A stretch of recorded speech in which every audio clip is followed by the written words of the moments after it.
ఉద్యోగం కోసం చూస్తున్నారా? ఓం శక్తి ప్రైవేట్ లిమిటెడ్ కంపెనీలో మార్కెటింగ్ జాబ్స్ 20,000 నుంచి 30,000 వరకు జీతం ఉంటుంది. సంప్రదించండి. శ్రీమాత్రే నమ. జై గురు దత్తాత్రేయ నమ. కుంభరాశి వారికి జూలై నెల మాస ఫలితాలు పరిశీలిద్దాం. ఏదైనా కుంభరాశి వారికి రాశి అందే రాహుగ్రహ సంచారం వల్ల వారు ప్రతి కార్యక్రమాన్ని ప్రతి పనిని కూడా తనకి అనుకూలంగా మార్చుకోవాలనే ప్రయత్నం అన్నది జరుగుతూ ఉంటుంది. అయితే ఈ కారణం వల్ల ఏమైందంటే మీకు ఎదటి వారికి మీరు మంచి చెప్పినా వారు బాగు కోసం చెప్పినా కూడా వారు మీ స్వార్థం కోసమే చెప్తున్నారని మిమ్మల్ని ప్రత్యక్షంగానో పరోక్షంగానో విమర్శించడం, ఇబ్బంది పెట్టడం జరుగుతూ ఉంటుంది. ఇక ప్రధానంగా 6వ స్థానంలో గురువు ఉండడం వల్ల వృత్తిలో కొన్ని బాధ్యతలు పెరుగుతాయి. వృత్తిపరంగా కొంత అభివృద్ధి కలుగుతూ ఉంటుంది. అంటే 2లో ఉన్నటువంటి గురువు ఈ 2వ స్థానాన్ని, 6వ స్థానాన్ని, 10వ స్థానాన్ని యాక్టివేట్ చేస్తుంటాడు. సో ఆ కారణం వల్ల ఉద్యోగపరంగా మీకున్నటువంటి సమస్యలు సాల్వ్ అవుతాయి. పై అధికారులు కానీ పైవారు కానీ మీకు సహకరించడం వల్ల చాలా ఫ్రీగా వృత్తి బాధ్యతలు నిర్వహించుకుంటూ ఉంటారు. అయితే వృత్తిలో కొంతమందితో తీవ్రమైన విభేదాలు మిమ్మల్ని ఇబ్బంది పెడుతూ ఉంటాయి.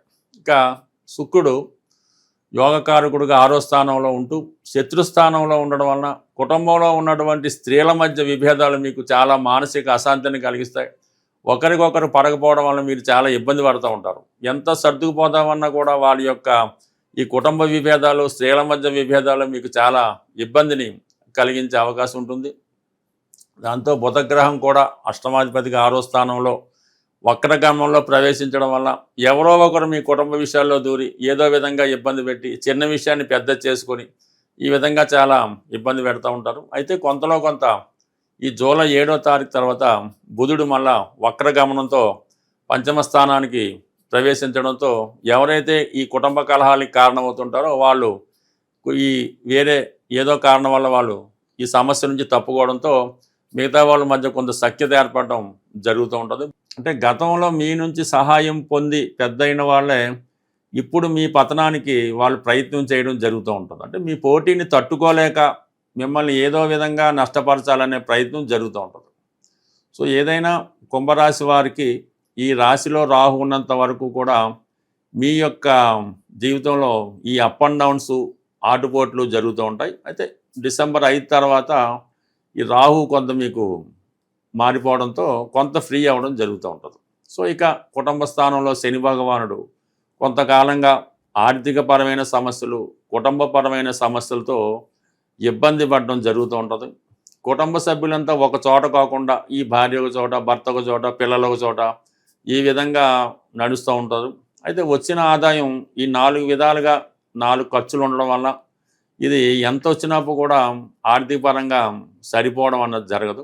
అయితే ఆ పరిస్థితి నుంచి కొంత వెసులుబాటు, కొంత రిలీఫ్ రావడం జరిగింది. ఎందుకంటే ధనాధిపతిగా ఉన్నటువంటి గురువు 6వ స్థానంలోకి వచ్చి 9వ దృష్టితో కుటుంబ స్థానాన్ని వీక్షిస్తున్నాడు.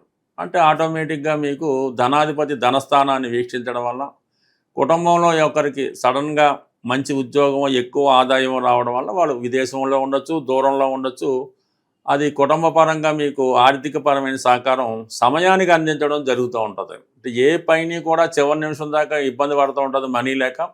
చివరికి ఎవరో ఒకరు సహకరించి ఆ పని మీకు పూర్తి అవ్వడం జరుగుతూ ఉంటుంది. ఎప్పుడు మీకు మీ కుటుంబానికో మీకో ఎంత సరిపోద్దో అంత ఆదాయం వస్తుంది తప్ప అంతకు మించి వచ్చే అవకాశం ఉండదు. ఆల్రెడీ మీకు పెద్దగా సేవింగ్స్ కూడా లేకపోవడం వల్ల ఈ ఆర్థిక సహకారం కోసం మీరు ఎదురు చూస్తూ ఉంటారు. సమయానికి అది రావడం జరుగుతూ ఉంటుంది. అంటే గతంలో కొంత ఫైనాన్స్ పొజిషన్ పెరుగుతుంది, కుటుంబ సభ్యులు కొద్దిగా ఆదాయం పెరుగుతుంది, వాళ్ళ సహకారం ఎంతో కొంత మీకు లభిస్తూ ఉంటుంది.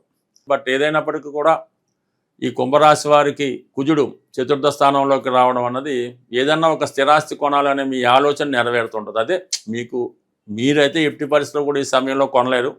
అంటే అది మీ ఏజ్ని బట్టి కూడా ఉంటుంది. బట్ ఏదైనా మీ సంతానమో, బ్యాంకు రుణం ద్వారానో, ఈ ప్రభుత్వ పథకం ద్వారానో, ఏదో విధంగా మీకు గవర్నమెంట్ సహకారంతోనో, పిల్లల సహకారంతోనో సొంత గృహం లాంటిది ఏర్పడే అవకాశం ఉంటుంది. ప్రభుత్వ పెన్షన్ కూడా మీకు రావడం జరుగుతుంది. అయితే ఆరోగ్యపరంగా కూడా మీరు చాలా జాగ్రత్తగా వ్యవహరించవలసి ఉంటుంది. అంటే రవి మీకు జూలై 15 తర్వాత 6వ స్థానంలోకి రావడం జరుగుతుంది.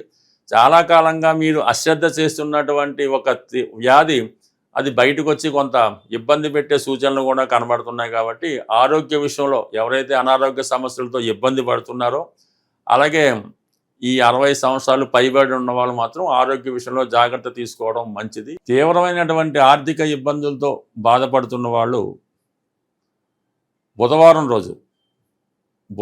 రోజు ఒక కిలో అటుకులు అంటే గట్టి అటుకులు, ఒక అరకిలో బెల్లం అంటే బెల్లం పౌడర్గా కొట్టి ఈ అటుకులు బెల్లం కలిపి బుధవారం రోజు ఎనీ విష్ణుమూర్తి టెంపుల్, వెంకటేశ్వర స్వామి, సత్యనారాయణ స్వామి, లక్ష్మీ నరసింహస్వామి టెంపుల్లో కానీ, ఈవెన్ వినాయకుడి టెంపుల్లో అయినా సరే ఈ బుధవారం రోజు అక్కడ భక్తులకి అంటే స్వామికి నైవేద్యంగా పెట్టి భక్తులకి పంచిపెట్టవలసి ఉంటుంది ఈ అటుకులు.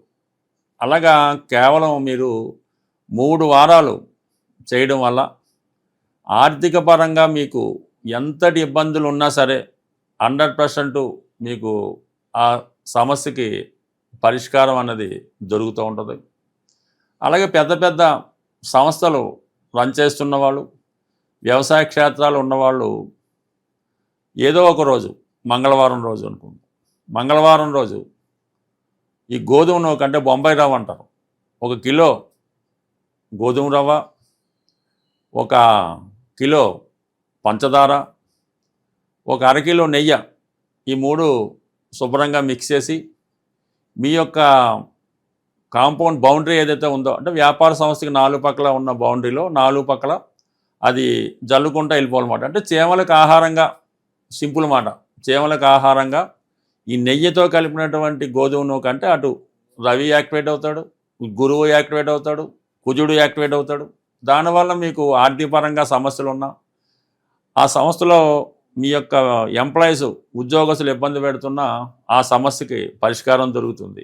ఇది ఒక విధమైనటువంటి సమస్య పరిష్కారం. ఇందాక చెప్పిన అటుకుల సంబంధి ఇది చాలా ట్రెడిషనల్ మాట. కుచేలు లాంటి వారు మరి కృష్ణ భగవానికి అటుకులు ఇవ్వడం వల్ల అతను ఎంత ఐశ్వర్యంతుడవాడో అవి ప్రాక్టికల్గా కూడా జరుగుతున్నాయి. ఇవి నమ్మకంతో చేస్తే. ఇక ఫైనల్గా ఇంకో చిన్న పరిహారం ఏంటంటే, ఎవరైతే వివాహం అవ్వకుండా ఇబ్బంది పడుతున్నారో వారు బుధవారం రోజు వెంకటేశ్వర స్వామి టెంపుల్కి వెళ్ళి తులసిమాల ఇచ్చి గోవిందనామాలు చదవడం వల్ల వారి వివాహ సమస్య పరిష్కారం అవుతుంది. విద్యార్థులైతే బుధవారం రోజు విఘ్నేశ్వర టెంపుల్లో గరికతో అర్చన చేసుకొని కొద్దిగా గరిక తీసుకొని మీ బుక్స్లో పెట్టుకోవడం వల్ల కంప్లీట్గా మీకు విద్యాపరంగా ఎదుర్కొన్నటువంటి సమస్యలు పరిష్కారం అవడం జరుగుతుంటుంది. బట్ ఏదైనా ఇవన్నీ సింపుల్ సమస్యలు, పెద్ద ఏమీ యజ్ఞయాగాదులు ఏం చేయక్కర్లేదు. మీ శక్తి కొలది సింపుల్ రెమెడీ. అంటే ఈ భూతబలని ఈ జంతువులకి, ఈ మూగజీవులకి మీరు ఆహారం పెట్టడం వల్ల చాలా సమస్యలకి పరిష్కారం రావడం జరుగుతుంటుంది. వారి అవసరాలను బట్టి, వారి అందుబాటును బట్టి మీకు ఈ ప్రయత్నాలు చేసుకోవడం మంచిది.